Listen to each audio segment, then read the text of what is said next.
Stop! Okay, what? Don't move! Okay. You need to look both ways before you cross the studio. Okay. What do you mean? That's crazy, Kim. Just be careful. Look both ways before you cross. Be careful. Oh, okay, Kim. I will look both ways, and then I will cross!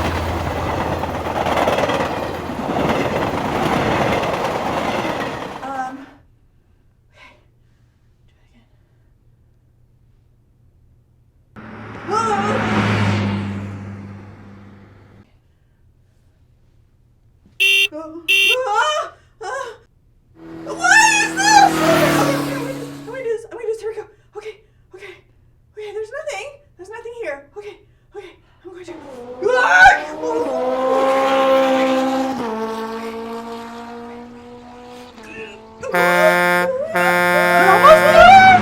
You're almost leaving.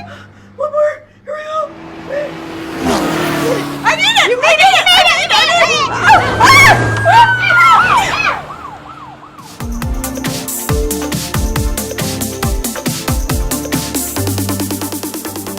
Welcome to Central Kids TV.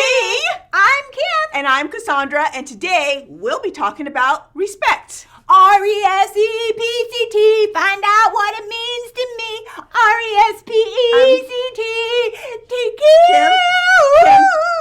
Kim, no, not the song respect. Oh? Yeah, so what does the word respect mean to you, Kim? Well, maybe respecting someone enough to let them sing their song.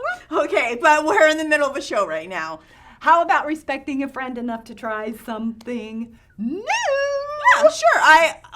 Because I respect you, Kim, of course. Okay, yeah, great. I thought we could have a new treat today, so I created February. Wait. Why are you saying it like that? Well, there are 2 R's in February. I made Rue. Rue? Yeah, Rue. Okay. Right here's my Rue. Oh, okay. So for those of you who don't know, roux is like what you put together and then you put it in like a soup or a stew and it makes it really thick and yummy. I mean, I love a good soup or something like that. Yeah, absolutely. Okay. And I have some fruit. Okay? Okay. And I am going to pour the roux over the fruit.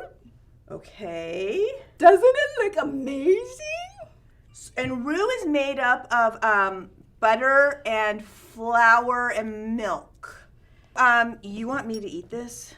Yes. Okay, so kids, respect means showing others they are important by what you say and do. So I'm going to respect you, Kim. Yes, you are. And show you how much I care for you. Okay. And I will have some for root and roux for February. We're just gonna take a bite together. Okay, you ready?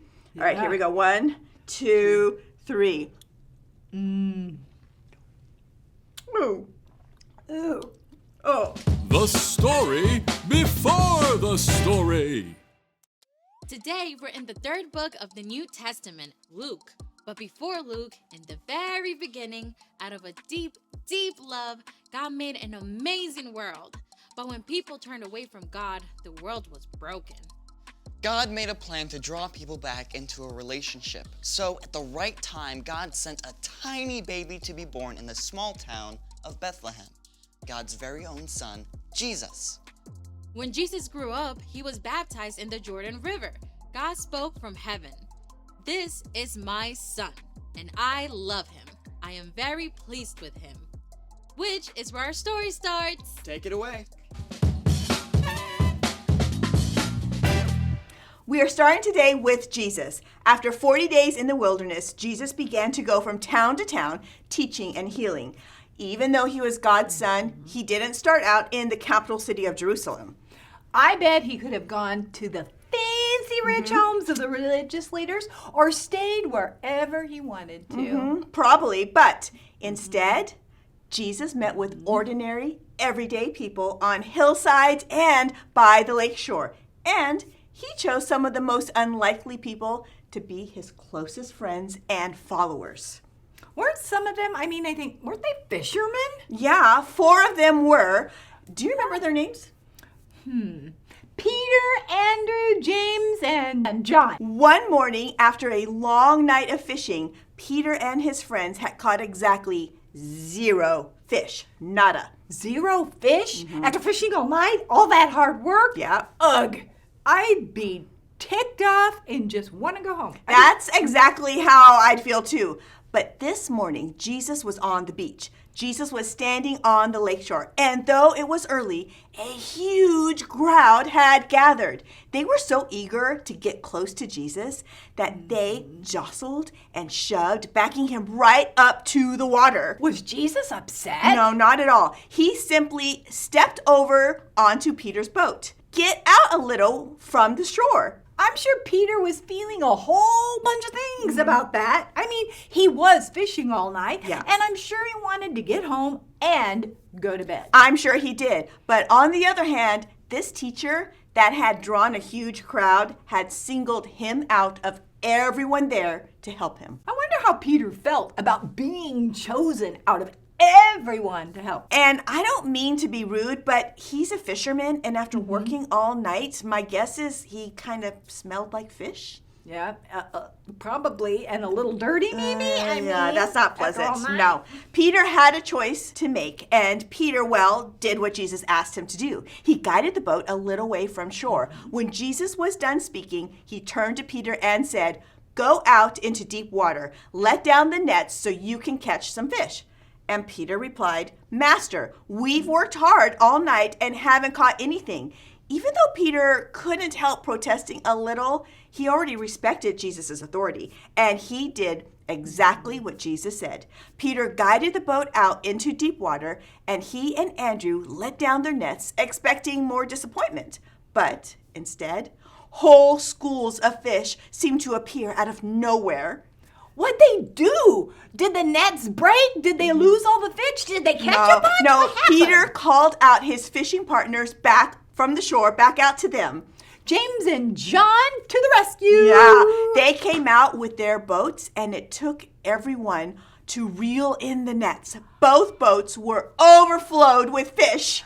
Peter must have been so excited about all the fish they caught. Yeah, no, he was more focused on Jesus. As soon as he got back to shore, Peter threw himself down at Jesus' feet. He said, "Go away from me, Lord. I am a sinful man." Peter thought he wasn't good enough to be around Jesus? Exactly. Like all of us, Peter had made mistakes in his life. But Jesus replied to Peter with this: "Don't be afraid. From now on, you will fish for people." In other words, Jesus asked Peter and the fishermen to follow him.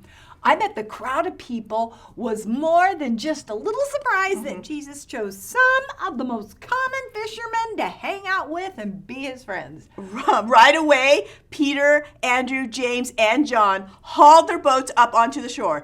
They didn't even stop to clean and sell all those fish they had just caught. They just went with Jesus.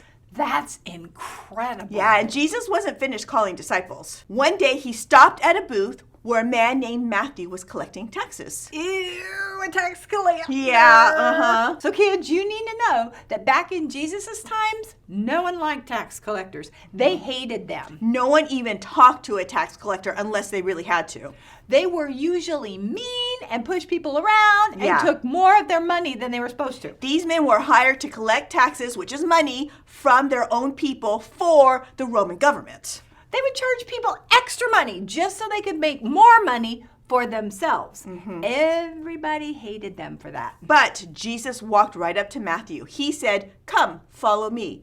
Everyone was shocked, including Matthew. But Matthew didn't hesitate. Something inside him just recognized that Jesus was special. He got up immediately to follow Jesus. Good for him. Go, Matthew. And then he invited Jesus to come to a dinner party at his house. At Matthew's home, Jesus shared a meal with tax collectors and others who were all seen as outcasts. Yeah, and I bet the religious leaders were shocked and upset at that. Oh, yeah. They were very shocked. They grumbled to Jesus' disciples. They said, "Why do you eat and drink with tax collectors and sinners?" Did Jesus hear that? He heard everything. Jesus said, "Healthy people don't need a doctor. Sick people do. I have not come to get those who think they are right with God to follow me. I have come to get sinners to turn away from their sins." Jesus wasn't worried about collecting the right followers or popular friends. Instead, he included everyone. Jesus chose to spend his time with people who saw how much they needed him. Instead of those like the religious leaders who thought they were too high and mighty and important to need help. Yep. The end. It's really cool to learn about Jesus, finding his first disciples like Peter and Matthew, who become an incredible part of the story of Jesus and the work that he did. And the disciples weren't super extraordinary people. No. At first glance, no. Some of them were just ordinary fishermen, people that may have felt left out or at least felt like they weren't important, or people like Matthew that others didn't like. Matthew probably felt like an outsider, but Jesus was able to look beyond what everyone else saw. And he was able to use people like that may have felt left out in the world to change the world. I'm so glad that Jesus included imperfect people because I'm way imperfect. Yeah, no kidding. Me too. Jesus always included people who were left out. Absolutely. In fact, that leads us to today's big idea. Include people who are left out. Every single person is made in God's image. That means everybody you meet is important and worthy of love. Just like Jesus, we can choose to include the people who get overlooked and left out. If you ever felt left out, tell someone.